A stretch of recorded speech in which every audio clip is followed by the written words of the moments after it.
Well, it was during the oil embargo of the United States. It alarmed me that a little country over in the Far East could actually cripple the United States. And realizing that the entire industrial base of the United States and the world is based on the supply and the utilization of energy, it became imperative that we must try to bring in an alternate fuel source and do it very quickly. Of course, I thought originally with the right type of funding, we could possibly get it in within 6 months. But reality shows that the 12 to 15 years was more correct in this projection. Back in the 70s, Stan Meyer set out single-handedly to solve America's energy problems. He decided to do it using water, the world's most abundant storehouse of hydrogen, which is a far more powerful fuel than oil. For 15 years, Meyer has been fighting to get his inventions taken seriously. Most inventors have to be a loner. You have to be somewhat thick-skinned and don't rely on other people to support you, because they will not. More times than not, an invention is really stolen from the inventors. Even in my prior development of high technology, I've had patents taken from me. I learned from the School of Hard Knocks to be very cautious. Meyer has always stood out against the crowd. He has no formal qualifications as a scientist because he didn't wait to graduate from high school, leaving early to go straight into research at the high-powered Battelle Institute in his native Ohio. Now he works full-time as a private inventor. He's built a device with potentially revolutionary implications. There is nothing startling about a machine that can extract the hydrogen from water. What is highly unusual is that it should do so with ordinary tap water. The conventional method is called electrolysis. Meyer has turned that process on its head. Unlike electrolysis, his device doesn't use up large amounts of electric current, nor does it produce an enormous amount of waste heat. For 20 years, he has been refining a method to fracture water, which produces vast amounts of hydrogen on demand. This is not his latest apparatus. He was unwilling to let us point a camera at that. This is the simple device he used to convince a reluctant patent office that his revolutionary concept actually works.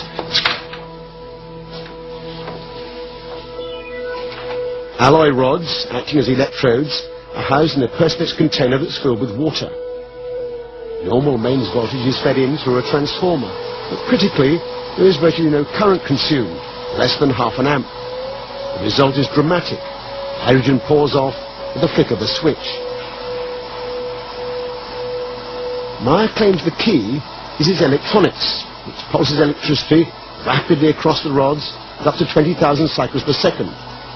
In a way that's not readily apparent, this process transforms the equation. Whereas in conventional electrolysis, 3 times as much energy is consumed as is produced in the form of hydrogen fuel, in Meyer's apparatus, the reverse is true. It appears to produce several hundred% more energy than it consumes. Stan has something that's characteristic of the people that sound like they've done something to tap zero-point energy. Has high frequency, high voltage, and there's a combination of the two at which something occurs. With Chernetsky in Russia, it was what he called a self-sustaining discharge. The tube would run by itself. When Stan gets this effect, the amount of hydrogen and oxygen that are emitted off these 2 electrodes is a step function. It almost boils the water. If I did this with standard electrochemicals, I need current, and the water should rise a degree every couple of seconds. With Stan's, it'll run for a half hour, and the water temperature hasn't changed.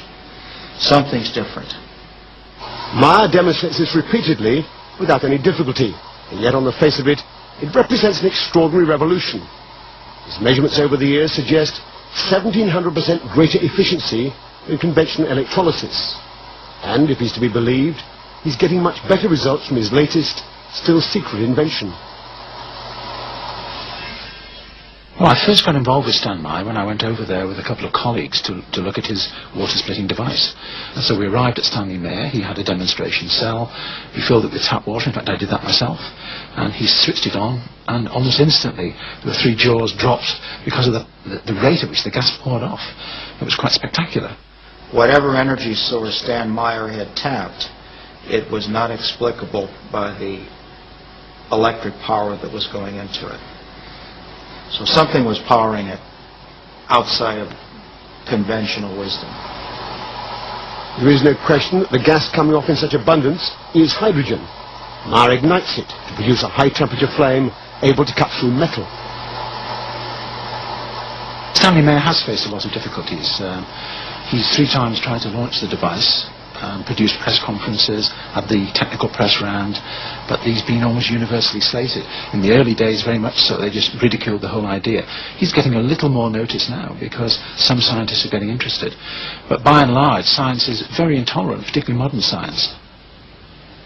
As with Tesla, Griggs and others, Meyer's claims are so far outside the received scientific wisdom that they've been ignored by the majority of the scientific establishment. But then, Meyer has ignored them too.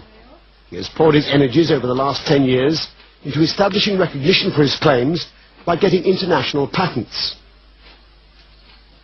In the processing, there was a great deal of difficulty in trying to process the legal paperwork in such a way as to allow the Patent Office to fully understand what was actually occurring.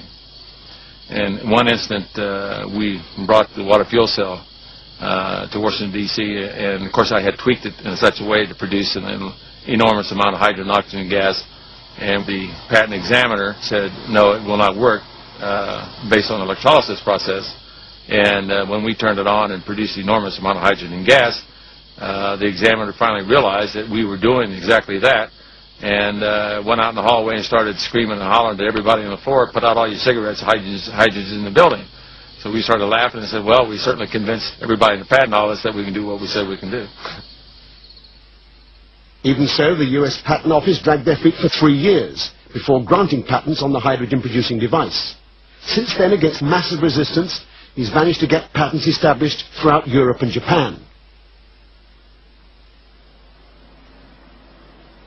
But the hydrogen machine was only the first step towards Meyer's ultimate dream. If he gets it right, this application of his technology would change the 21st century in the same way that the Wright brothers and Carl Benz transformed the 20th. He is currently modifying a beach buggy to run on nothing but water. It doesn't have a petrol tank or even a hydrogen container. It has just a tank of water. He's invented a device called a water splitter to replace the spark plug. As the water is injected into the engine, Meyer claims it's fractured into hydrogen and oxygen and then burned as fuel. Meyer is working on a kit to modify any engine. He hopes to demonstrate it on this car within 12 months. And of course, the blessing to the use of the water as a fuel source, that on combustion, the byproduct is water mist. So we're even solving the environmental pollution problem at the same time that we're using water to maintain the industrial basis of the world. Meyer is protective about his inventions to the point of self-confessed paranoia. Most observers describe him as a crank and his car as an aberration. But then madness and genius often go hand in hand. Meyer shares with many inventors a problem that goes well beyond paranoia. As an engineer with no scientific background, he faces a giant hurdle when he tries to communicate with scientists. One problem is that the language that people use when they're trying to describe their inventions is not the language that I as a scientist am used to, and so I have to translate it, if you like, into a way that I can begin to understand what they're trying to say. It might as well be written in Swahili for all of the sense that it initially makes. And so I'm not particularly inspired to put a lot more effort in the hope that the pearl of wisdom will reveal itself to me. At a certain point, you hit a law of diminishing returns. It isn't just a question of the difficulties of communication. There is a profound barrier between scientists and inventors, and a strong reluctance on the part of most scientists to risk their reputations grappling with issues that don't have a clear scientific pedigree. Reluctance to look foolish inhibits a lot of people from looking at things. Even so, the US Patent Office dragged their feet for 3 years before granting patents on the hydrogen-producing device. Since then, against massive resistance, he's managed to get patents established throughout Europe and Japan. But the hydrogen machine was only the first step towards Meyer's ultimate dream. If he gets it right, this application of his technology would change the 21st century in the same way that the Wright brothers and Carl Benz transformed the 20th. He is currently modifying a beach buggy to run on nothing but water. It doesn't have a petrol tank or even a hydrogen container. It has just a tank of water. He's invented a device called a water splitter to replace the spark plug. As the water is injected into the engine, Meyer claims it's fractured into hydrogen and oxygen and then burned as fuel. Meyer is working on a kit to modify any engine. He hopes to demonstrate it on this car within 12 months. And of course, the blessing to the use of the water as a fuel source, that on combustion, the byproduct is water mist. So we're even solving the environmental pollution problem at the same time that we're using water to maintain the industrial basis of the world. Meyer is protective about his inventions to the point of self-confessed paranoia. Most observers describe him as a crank and his car as an aberration. But then madness and genius often go hand in hand. Meyer shares with many inventors a problem that goes well beyond paranoia. As an engineer with no scientific background, he faces a giant hurdle when he tries to communicate with scientists. One problem is that the language that people use when they're trying to describe their inventions is not the language that I as a scientist am used to, and so I have to translate it, if you like, into a way that I can begin to understand what they're trying to say. It might as well be written in Swahili for all of the sense that it initially makes. And so I'm not particularly inspired to put a lot more effort in the hope that the pearl of wisdom will reveal itself to me. At a certain point, you hit a law of diminishing returns. It isn't just a question of the difficulties of communication. There is a profound barrier between scientists and inventors, and a strong reluctance on the part of most scientists to risk their reputations grappling with issues that don't have a clear scientific pedigree. Reluctance to look foolish inhibits a lot of people from looking at things. This is looked at as a pariah. You touch it and it creates an image of you that you don't want your colleagues to see. At one extreme you might have things that are guaranteed to work but are not very interesting if they do, and at the other extreme things that are a real long shot but would be revolutionary. And so you have to try and weigh the balance and decide which side is more likely to be profitable for you. Then, having made some choices, you then have to ask yourself, how do I actually go about doing this? Do I have to apply for funds to do it? And if I do, who will I be competing with? And what is the better chance that this will be supported or that? Because, at least in the big science area that I work, you can't just sort of come up with an idea on a Friday and expect to start the experiment on a Saturday. It takes many months, many years even, of preparation. But though the scientific establishment may have ignored the likes of Meyer, the powerful military-industrial complex certainly hasn't. Over the past 10 years, Meyer says he's been quietly approached by many influential organizations who would never admit publicly to their involvement with him. It is involved in deep space exploration, and it's also being developed quite highly in the military. Basically, what occurred with Waterfuel cell was in the fact that once they understood was actually occurring, then under the U.S. national security mandate, I have no decision or power of whether or not the military or NASA or the federal government will utilize the technology. They can utilize it in any way they so desire. NASA is using every method it can to regain some of its now fading glory. In the face of strong congressional resistance, the days of limitless budgets for space exploration have long since gone. As the champion of a new, environmentally friendly energy source, NASA would gain immense support. Your identification, please. Do you have your identification? As a former top scientist of the NASA spaceplane project, Professor Paul Ziss has an inside track on the workings of the agency. NASA has large centers. The center that's in charge of propulsion is NASA Lewis in Cleveland, Ohio. Can you imagine, instead of having a million-pound rocket has 900,000 pounds of fuel on board, an oxidizer. Can you imagine what it would be like if you could put a device on there that would split water and run it into your engines. No explosive compounds. Public confirmation of a contract from NASA would provide a resounding boost for Mars technology. But Paul Ziss says it's only in a closed meeting they confirm such an agreement. They're looking for new energy sources. I understand from the people that I've talked with that they have worked with Stan and tried to understand what he's done and given him a contract. I also understand with the bureaucracy in Washington and the congressional oversight as to why they would never admit it. Anyone that does that will be suspect, will be challenged, will be considered a threat.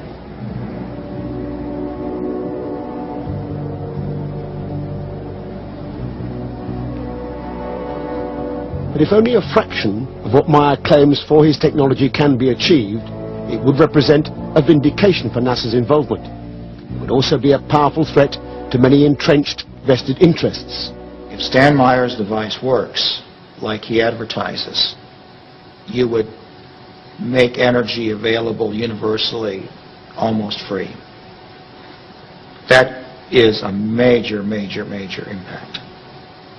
When new technology comes in existence, there's a great resistance to it because it can affect a lot of economic factors. In this particular case in the United States, we pay out roughly about $200 billion a year for foreign oil. It's quite obvious that the Arabs would pay $200 billion to try to keep this type of technology out of the economy. And many, many times over the last decade, I have been offered enormous amounts of money to simply sell out or to sit on it. The Arabs offered me well over $1 billion cold cash simply to sit on and do absolutely nothing with it.